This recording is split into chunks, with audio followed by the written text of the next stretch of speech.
Helpers. Helping Helpers is a supportive fellowship for mental health professionals in the field of addiction treatment. It recognizes that while these careering individuals are committed to facilitating recovery in others, they can often neglect their own self-care in the process. This tight-knit community provides a safe and sacred space for helpers to receive support from their peers. The core premise is that personal well-being, mental, emotional, spiritual, is not a luxury but an absolute necessity for those called to this meaningful yet demanding vocation. Participants understand that their ability to effectively guide others is inextricably linked to their own state of mind and self-nurturance. In candid sharing circles, helpers engage in reciprocal giving and receiving of experience, strength, and hope. They learn from one another's journeys, extracting solution-focused strategies to safeguard their personal growth amid the intense work of holding space for others' healing. Discussions are non-institutionally aligned, allowing for vulnerable exploration beyond professional roles. For those that may be carrying the dual weight of being both helpers and individuals in recovery themselves, the group offers a judgment-free haven to process the unique challenges at this intersection. Personality clashes, emotional drains, and spiritual malaise are unpacked with others who can relate firsthand. Grounded in a 12-step philosophy of mutuality, Helpers Helping Helpers is an empathic anchor that guides these natural caregivers back to their own care. It reminds them that to fully embody their callings, they must invest in their own well-being or risk burnout and compassion fatigue. Helpers Helping Helpers is a fellowship of like-minded professionals in the addiction treatment field that are committed to helping one another to take better care of themselves so we may better care for those we serve.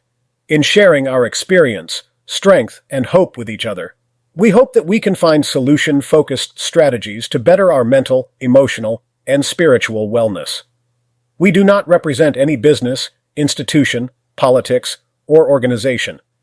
Our primary purpose is to help each other so that we may be able to better help those we serve better. We believe that self-care is not a luxury, but a condition of our personal growth. Helping others recover from addiction can be a draining career that has us compromise our physical, emotional, mental, and spiritual well-being. We believe this career chooses us, and that helping others is our calling. We recognize that our ability to help others directly reflects our own personal well-being. While being trained to see the person and not the disease is embedded in us, we recognize that it can be troublesome for individuals in this field to deal with people and personalities.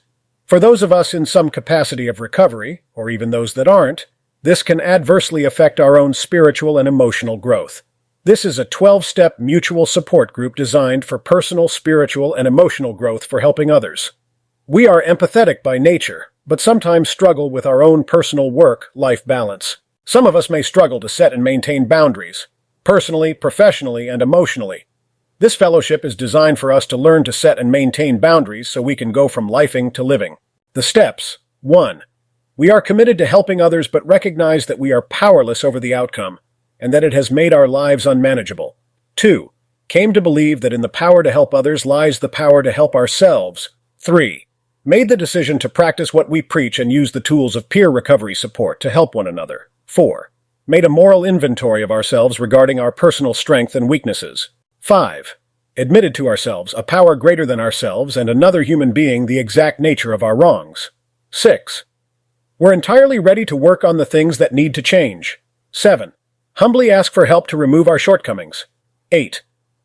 Made a list of how we could handle people, personalities, and situations differently. 9. Became willing to make amends going forward by correcting how we handle people, personalities, and circumstances.